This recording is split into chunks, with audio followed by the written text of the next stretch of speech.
Você está lembrado do clipe de O Mundo da Lua? Hoje você voltará a vê-lo. Mas não se preocupe que não é uma reprise da aula, não. Dessa vez você vai observá-lo sob outra ótica, a do discurso indireto, quando o narrador não usa as falas literais das personagens, mas sim revela o que ouviu. É outra técnica que você deve conhecer. Vamos lá, então? Pois é, isso aí. Hoje o assunto nosso é discurso indireto. Mas antes de começar a falar mais sobre ele, volta um pouquinho nossa aulinha de passado, tá legal? Você viu comigo o quê? Como é que se monta o discurso indireto? Também notou uma coisa interessante. Para o discurso direto, há uma função de regrinhas, isto é, lembra, travessão, aspas, tal, vírgula, etc, né? Notou que no indireto, que de repente não há tanta pontuação assim, na verdade? E isso realmente ocorre. No discurso indireto, há um pouco mais de quantidade de pontuação. Você pode alterar a sua pontuação, tá? Percebeu ou não? Agora uma coisa importante. O que ocorre com o indireto é a passagem de um para outro, que vai envolver o quê? Conjugação de verbo, uso de conectivo. São coisinhas que envolvem esse discurso indireto. Aliás, aguarda um pouquinho só, que virá logo depois, umas 2 aulas depois comigo, algo sobre transposição do discurso direto para o indireto, tá legal? Hoje eu quero uma coisinha só de você. Que também entenda como é que se monta um texto que, por opção, foi o discurso indireto. Aliás, semelhante àquele nosso direto, lembra-se?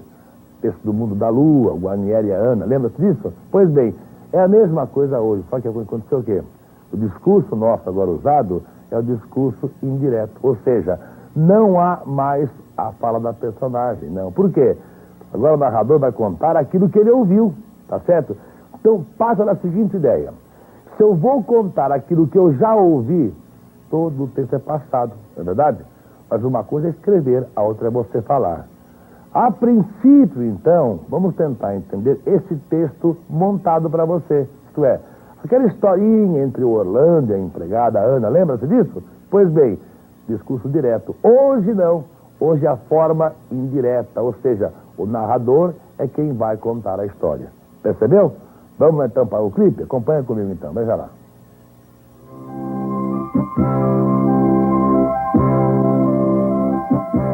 Seu Orlando, preocupado com a Rosa, pede-lhe que fale sobre o namorado dela.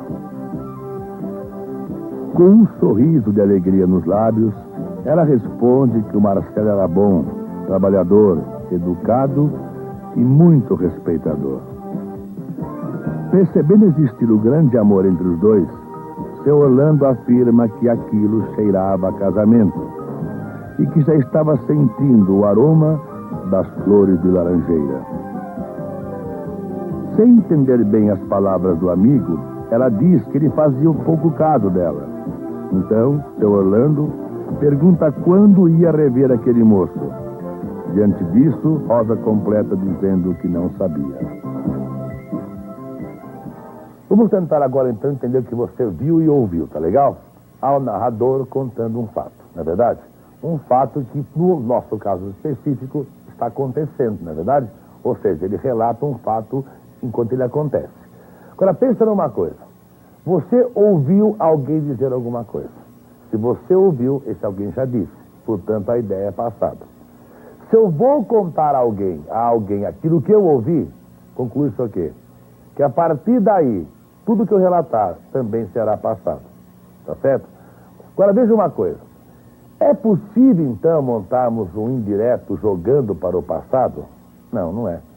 Que se eu vou relatar o que eu ouvi, tem que ser ideia passada. Vamos tentar, então, fazer o seguinte. Montar esse texto que você ouviu na linguagem escrita e discutir com você detalhes do discurso indireto. Como é que eu monto, isto é, eu uso o que constantemente, os 2 pontos saem, não se usam mais, ou seja, vamos tentar ver, então, através da escrita, como seria o texto escrito. Tá legal? Vamos lá ver, então? Acompanha comigo.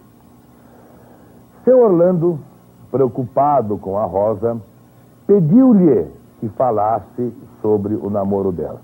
Repare aqui, não existe fala literal de personagem. Eu estou contando aquilo que eu ouvi, tá certo? Aquilo que foi dito por alguém. Eu relato com as minhas palavras. Repare bem, pediu-lhe. Esse falasse aqui envolveria o quê? Volta um pouquinho algumas aulas anteriores. Lembra? Modo subjuntivo. Ah, pois é, você falou realmente sobre isso pra gente. E muda, não é verdade? Muda sim.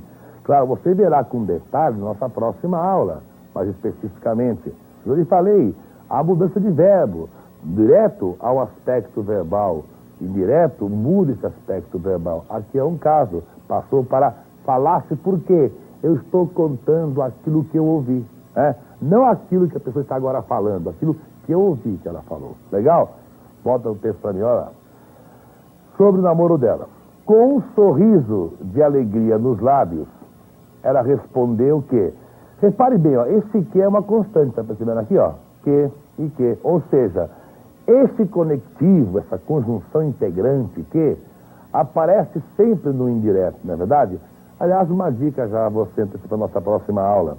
Esse que fica no lugar de dois pontos e travessão, não é verdade? Isto é, onde havia no direto dois pontos e travessão, você vai eliminá-los e jogar então o conectivo que é uma constante também, tá legal? Volta lá comigo. Que o Marcelo era bom. Repara mais uma vez, ó, era bom. Eu estou contando aquilo que eu ouvi mais uma vez passado. Trabalhador, educado e muito respeitador. É isso? Aí segue o texto. Percebendo existir um grande amor entre os dois, seu Orlando afirmou que aquilo, note bem, aquilo, tem que alcançar, ela está alcançando, a flechinha alcançou lá. Aquilo cheirava, duas coisinhas aqui. Primeiro, que ela, quando disse ao seu Orlando, não disse aquilo, tá? Ou ele disse a ela, não disse também aquilo, mas disse isto, mas é a fala do momento. Eu conto aquilo que eu ouvi, tá?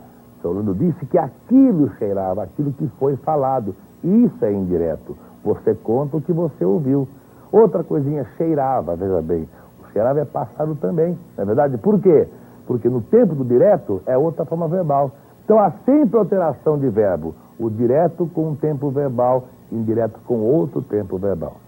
Olha, mas eu tenho que saber quais são esses tempos que se modificam. Você vai saber sim, nas nossas duas próximas aulas. Agora, né? Nossas duas próximas aulas, tá? Veremos o que com você. Passar discurso direto para o indireto. Tá legal? Volta lá comigo então para o texto. Aquilo cheirava a casamento. E que já sentia mais uma vez passado, olha aí, ó. Sentia aroma das flores de laranjeira, né? Isso é bonito isso. Ainda se usa hoje não. Para casamento. Ainda é usado laranjeira tudo. Moda antiga. Mas mudou muito também, né? Mas o que vale é o amor, né, gente? É da cidade, é por isso, tá? Volta lá comigo pro texto. Sem entender bem as palavras do amigo, ela disse que, ó, de novo, olha aqui, ó, esse que aparecendo, tá vendo aqui, ó? É uma constante, discurso direto, esse que, bem no lugar dos dois pontos de travessão. Ele estava fazendo, repara uma coisa, quando você viu o discurso direto, percebeu o seguinte, que no direto eu usava eu, primeira pessoa, né? Agora é ele, porque eu conto aquilo que ele falou. Ô Ari, mais uma modificação, estou observando então. Pois é, primeira pessoa para a terceira pessoa. Também ocorre sempre isso. Eu passa a ele, nós, plural, passaria a eles. É outra regrinha do quê? Da passagem do discurso direto para o indireto, né? Volta lá comigo. Ele estava, de novo, a ideia passada, ele estava fazendo pouco dela. A expressão fazer pouco também é muito popular, né? Fazer pouco seria ironizando, possivelmente, né? Você faz pouco de mim. É ironia, mas é a típica linguagem também coloquial do dia a dia nosso, né? Então, seu Orlando perguntou, quando ia rever aquele moço? Repare aqui, ó. Ia mais uma vez é passado, aquele demonstrativo. Aliás, uma perguntinha que faço a você. Você é bom em verbos, conjugação de verbos? Sabe por quê? Algo importante agora. Você tem que identificar o verbo que aparece no discurso direto para passá-lo para o indireto. Conjugação de verbo. Mas não gosto de verbo, mas tem que saber sim, viu? A ultrapassagem, né, é muito importante. Por quê? Eu uso o discurso direto e jogo para o indireto. Mas para que isso aconteça, Conjugação verbal é importante saber. Identificar presente, pretérito perfeito, imperativo. Porque vai para quê depois do indireto? Para o subjuntivo. Então, saber conjugação de verbo agora é importante, tá? Tem que saber. Não sabe, estude. Porque próxima aula é espuma, tá legal? Volta lá comigo então. Ia, imperfeito, aquele pronome demonstrativo. Em seguida aparece, diante daquilo, olha, aquilo é o que eu ouvi, não o que foi dito. Aquilo porque eu estou contando aquilo que eu ouvi. Ela disse o que seguramente? Isto, eu passo para aquilo. É o fato de você contar aquilo que foi ouvido, tá legal? Volta lá comigo. Rosa completou dizendo que, ó, mais uma vez esse que, né? Esse que também vale para tudo, é conjunção, pronome, é tudo. Aqui é conjunção integrante. Que não sabia. Sabia, mais uma vez, é tempo imperfeito. Acompanhou legal aí? Percebeu direitinho? Agora, uma coisa tem que ser bem clara agora, tá? Bem clarinha mesmo. No discurso direto, você viu comigo já, você indica a fala da personagem. No indireto, você conta aquilo que você ouviu. Algo importante, a pontuação aí não é específica como era no direto, tá? Ela é mais aleatória, ela é mais da sua cabeça, tá certo? Agora, é importante perceber, ó, pela quinta vez, hein? É tudo aquilo que você ouviu. Portanto, o indireto tem o que como característica? O verbo no passado. Achou legal? De verdade? Então, fechamos aqui o assunto com você. Ou seja, discurso direto, depois a forma de montá-lo, discurso indireto, hoje como montá-lo. E nossa próxima aula será o quê? Você perguntou agora há pouco. Tem que saber verbo? Tem, sim, senhor. Sabe por quê? Próximo assunto vai ser passagem do discurso direto para o discurso indireto. Legal? Um beijão bem grande. Letícia, o Brasil é seu.